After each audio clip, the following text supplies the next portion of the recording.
chronique de Gigi Ben. On se donne rendez-vous dans 10 heures. 10h, midi, Réseaux sociaux et jeux vidéo. Gigi Ben reçoit Michael et Guillaume.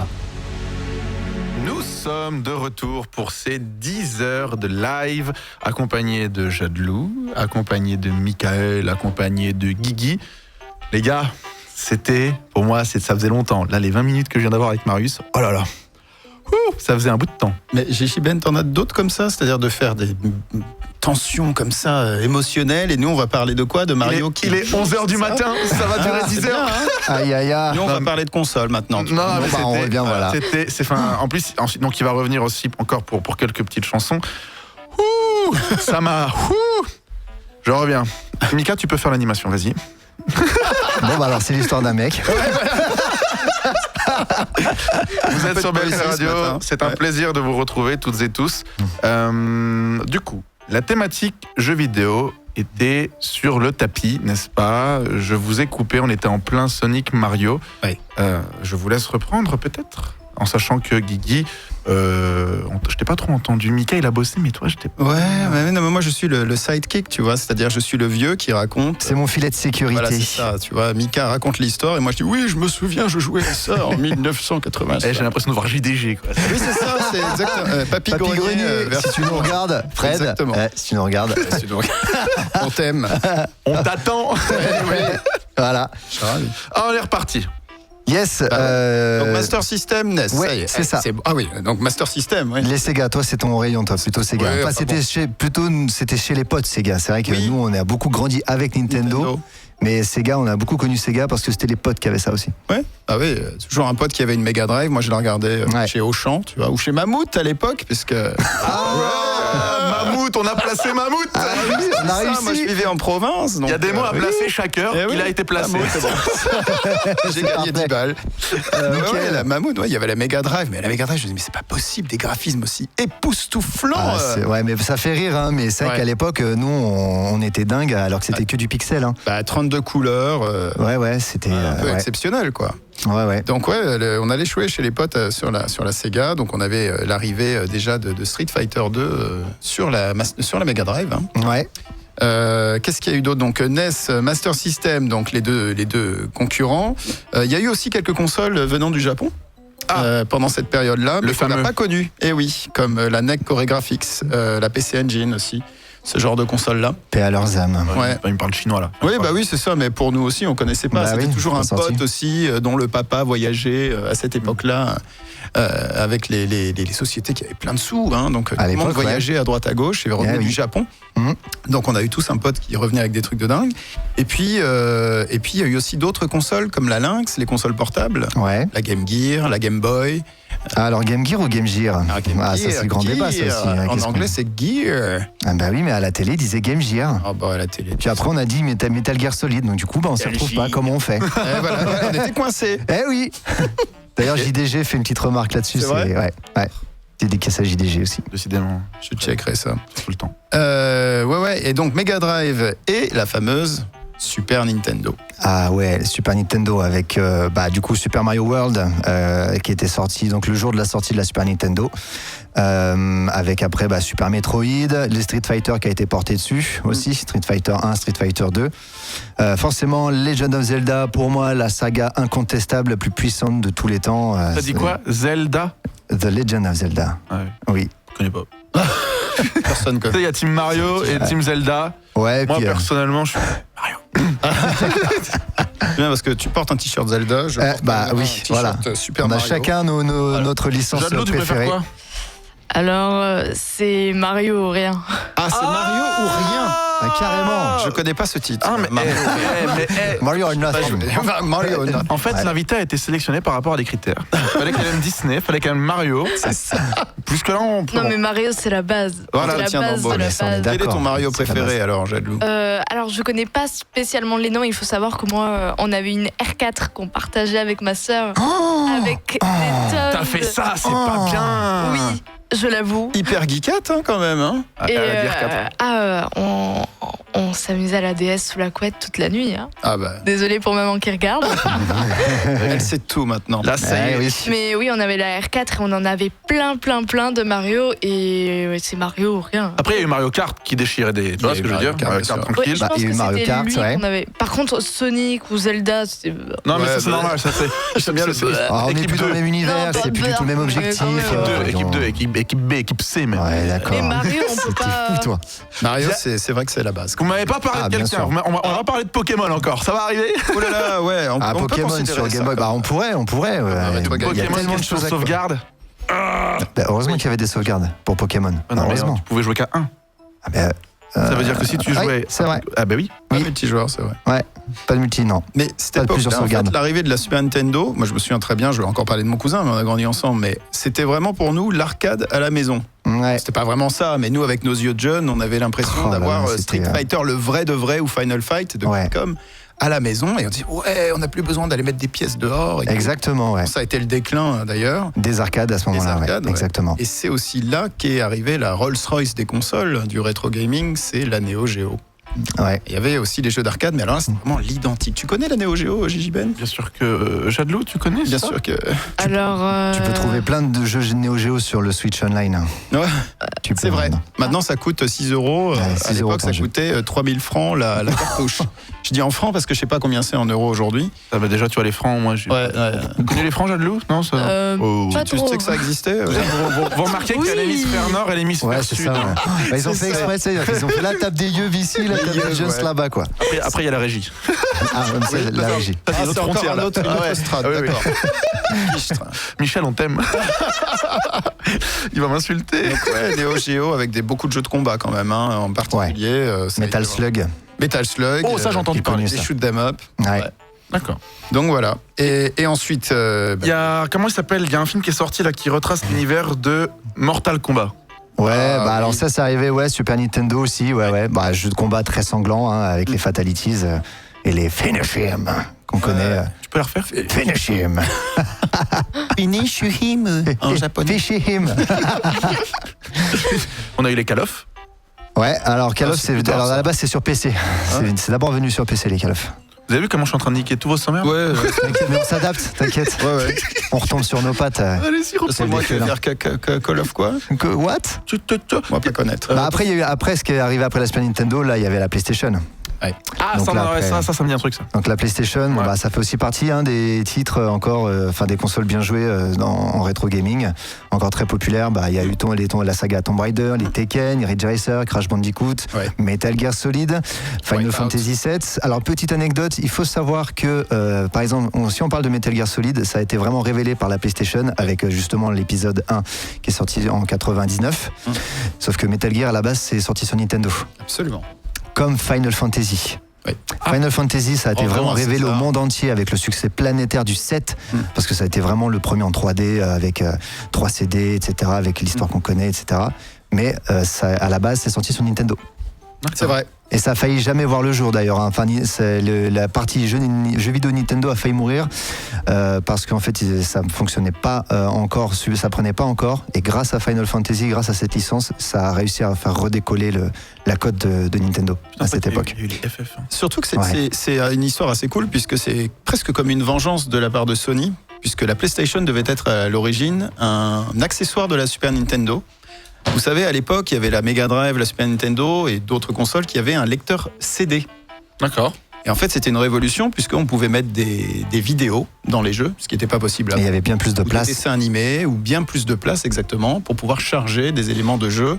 Et c'était super moderne. Et donc Nintendo s'associe à Sony pour créer cette fameuse PlayStation. Et finalement, Nintendo a fait un pacte avec Philips.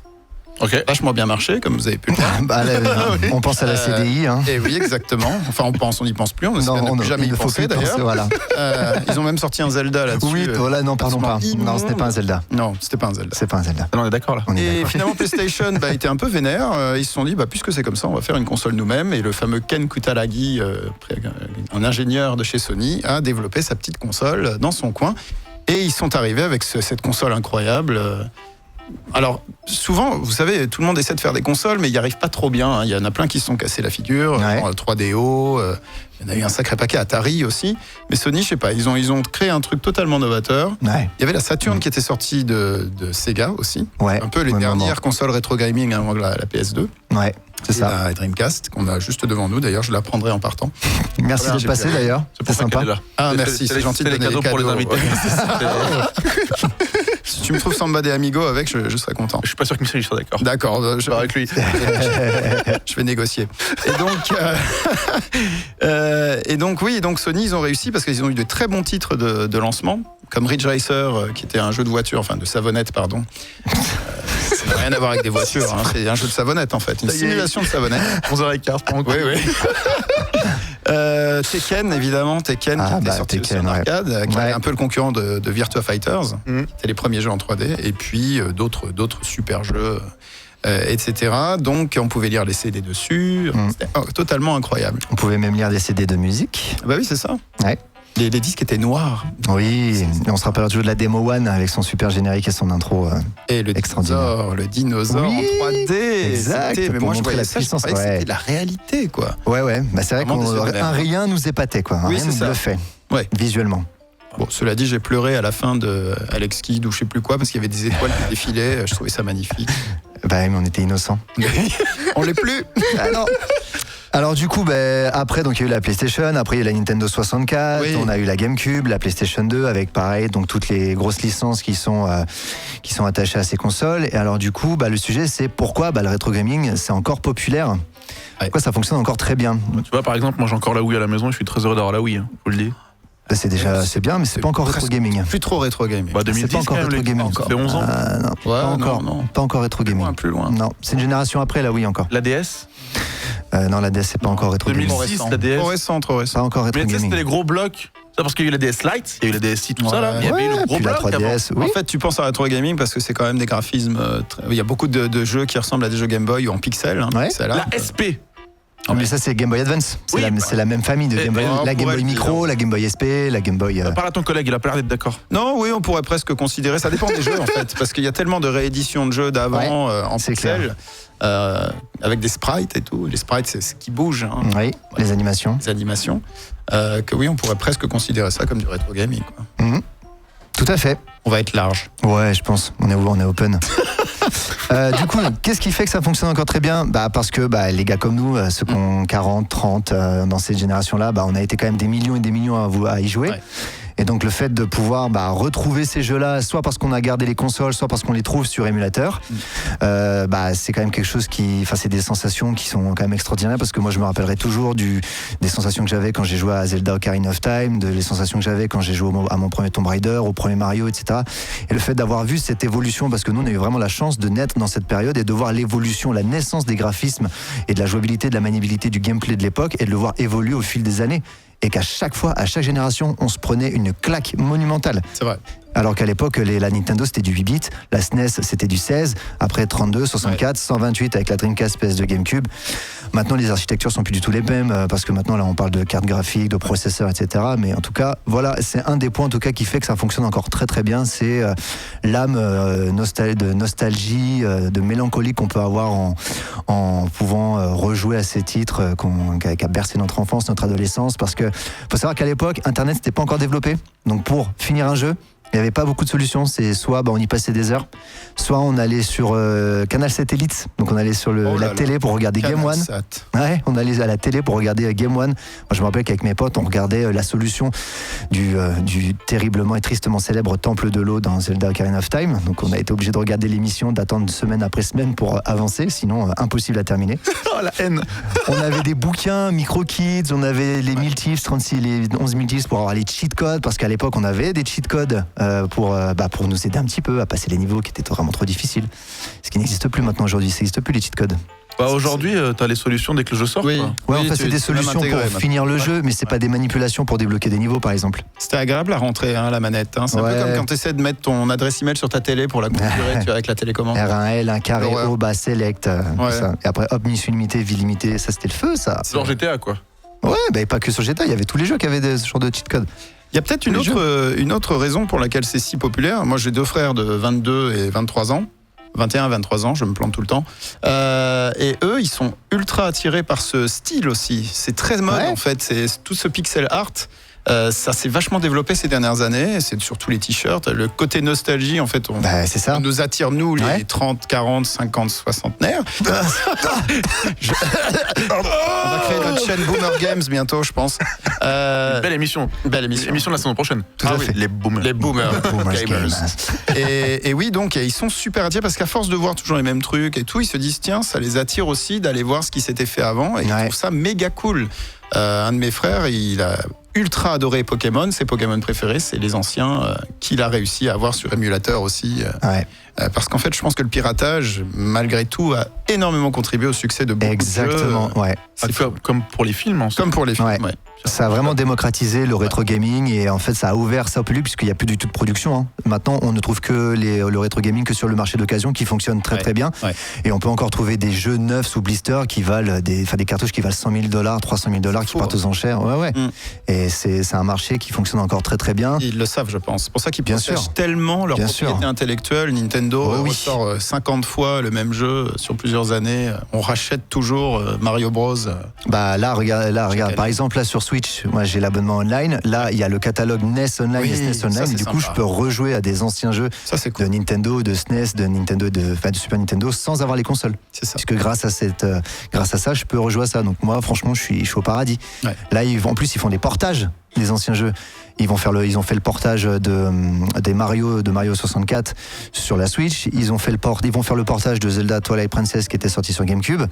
Donc même si on l'a joué, même si on a peut-être encore le jeu, on va le racheter parce que c'est Nintendo. Ce qui est très marrant aussi, c'est que tu le relances et puis tu te dis mais en fait tu joues 5 minutes, 10 minutes, tu te dis mais comment on arrivait à jouer à ça à l'époque?